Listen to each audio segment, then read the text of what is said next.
Okay, so you know how everyone always talks about how American science is like top tier, Hmm. but then you come across an article like this one from PNAS, and it makes you wonder. Yeah. And for our listeners, PNAS, that's the Proceedings of the National Academy of Sciences, pretty much the place where like big deal research gets published, right? Exactly. Yeah, if you see something in PNAS, you know it's been thoroughly vetted. Okay, so this article, it's basically a warning shot straight from the president of the National Academy of Sciences themselves. Oh.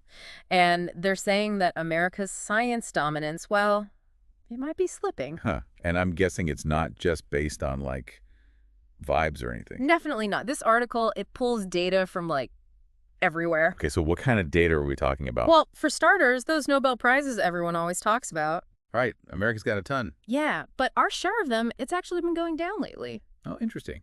So who's catching up? Wow, one name keeps popping up. China. China, huh?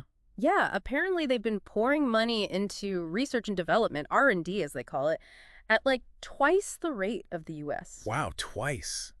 That's a serious commitment. It's like showing up to the Olympics after a year of thinking you're the best, only to find out the other team's been training like crazy. Yeah, and it's not just about bragging rights with these Nobel Prizes, right? Yeah. I mean, what does this actually translate to in the real world? That's exactly what I was wondering. And the article, it connects the dots to things like patent applications, you know, those legal things that protect inventions. Right, patents, the lifeblood of innovation. Exactly. And guess who's been outpacing the US in patent applications lately?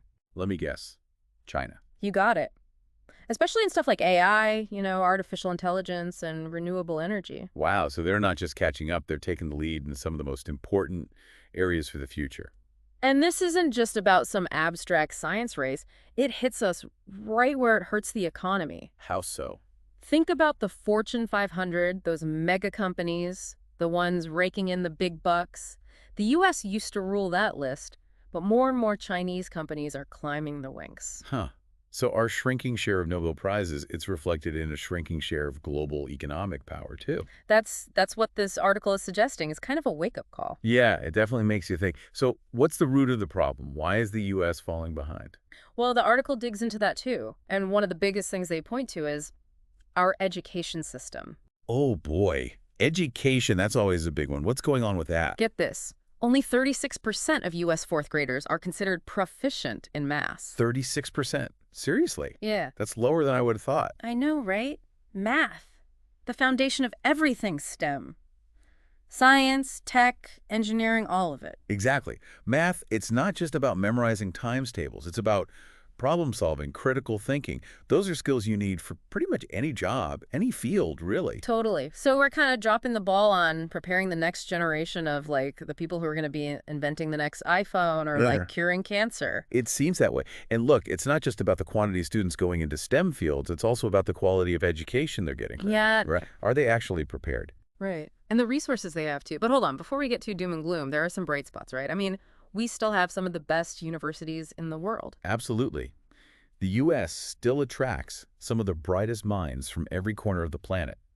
Did you know that almost a third of our graduate students and over half of our postdocs, you know, the folks who've gotten their PhDs and are doing even more advanced research? Wow. Yeah, they're from other countries. So we're benefiting from a global brain drain in a way.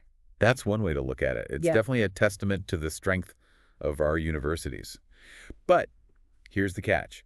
As other countries, especially China, are investing heavily in their own research and development, those talented folks might get lured back home. Yeah, makes sense. If they have amazing opportunities in their own countries, why stay here? Exactly.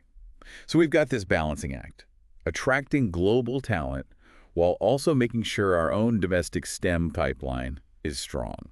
It's like we're trying to win a cooking competition, and we've got some incredible guest chefs on our team, but we also need to make sure our own cooks are trained up and ready to go. Perfect analogy. And that brings us to another big challenge highlighted in this PNAS article, the struggles faced by the folks already working in STEM fields here in the U.S. Like what kinds of struggles? Like what kinds of struggles? Well, one thing the article really emphasizes is how much bureaucracy scientists have to deal with these days. Bureaucracy, like paperwork and stuff. Exactly. Forms, reports, grant applications, you name it. I mean, I guess I knew there was paperwork involved, but It's gotten out of hand. Bummer. apparently. Yeah, the article actually says that university faculty now spend over 40% of their time on administration, just meeting federal requirements. 40%, so almost half their time isn't spent on actual science. That's right. It's a huge drain on their productivity. Jeez. No wonder it feels like things are moving slowly. So what can we even do about that? It's not like we can just get rid of all regulations, right? Well, the article suggests maybe we can streamline things a bit, especially using technology. Oh, like automate some of the boring stuff. Exactly. AI could be huge for this. Imagine if researchers didn't have to spend hours filling out forms or writing grant reports. They could actually, do research with that time. Precisely. Yeah. And it's not just about saving time, it's also about making things easier for international scientists who want to come work in the U.S. Right, because we were talking about how we need to attract that global talent. Exactly. And right now, our visa process, it can be a real headache, especially for STEM folks. So making it easier for them to come here, that would be a good start. The article actually points to a place called the Keck Graduate Institute as a good example. They've got these awesome partnerships with companies. So the students are getting real-world experience while they're still learning. Exactly. Yeah. And they graduate with the skills that companies are actually looking for. So it's a win-win. The students are more prepared. The companies get access to top talent. Exactly. And it shows how universities and industry can work together more effectively. Which reminds me, we haven't even touched on that whole relationship between academia and the private sector. Oh, yeah, that's a big one. So is it working?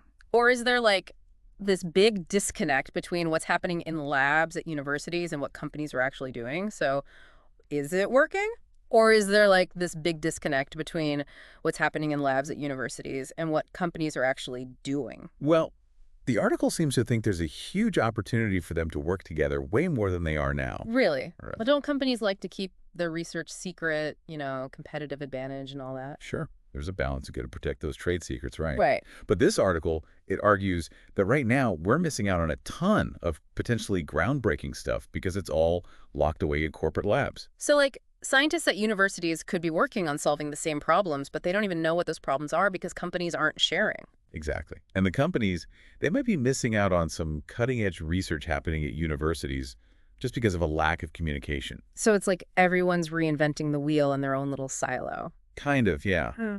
And the article suggests that if universities and industry really teamed up, it would be a win-win-win situation. Oh, so. Well, universities would get access to real-world problems that need solving, companies would get insights from the latest research, and students, they'd get valuable experience working on actual practical projects. Instead of just like theoretical stuff in a textbook. Exactly. It's about bridging that gap between the lab and the real world. It just makes sense. Okay, so we've covered a lot of ground here. Education, funding, bureaucracy, that whole university-industry relationship, and of course this whole thing about public trust in science. Yeah. Or lack thereof. Right. And that last one is huge. The article, it brings up how trust in science has taken a hit, especially since the pandemic. Yeah, I've definitely noticed that. It's kind of disheartening, honestly. Science has given us so much, but some people seem almost suspicious of it now. It's complicated, but part of it, I think, is just the sheer amount of information and misinformation flying around these days. Social media, all that jazz. Exactly. It's hard to know what to believe, who to trust, and unfortunately, a lot of the false stuff, it's designed to be really attention-grabbing, stir up emotions. So how do we fight back against that? How do we make sure people can tell the difference between, like, actual science and just noise? The article talks about the need for scientists to become better communicators, and I don't just mean explaining things in simpler terms. Like, not everyone needs to understand the intricacies of quantum physics. Right. It's more about telling the story of science, the curiosity, the passion, the setbacks, the triumphs, making it relatable. Humanizing it, kind of. Exactly. Yeah. Because at the end of the day, science is a human endeavor. It's about people trying to understand the world around us. And that's a story that everyone can connect with. And it's a story that affects everyone, whether they realize it or not. I mean, from the phones in our pockets to the medicine we take, science is everywhere. Exactly. So it's not just about making science more interesting. It's about making it clear why it matters to everyone. That's a great point. Well, this has been a fascinating deep dive, to say the least. I agree. A little alarming in some ways, but also, I don't know, it makes me feel kind of hopeful, How so? Because it feels like If we're aware of the challenges, we can actually start to address them. Absolutely. This article isn't saying America's doomed or anything. It's a call to action, a reminder that we can't just rest on our laurels. We got to step up our game for the sake of science and for the future. Well said. And on that note, that is it for this episode of The Deep Dive. Thanks so much for listening, everyone. We'll catch you next time for another deep dive into, well, whatever fascinating topic we unearth next.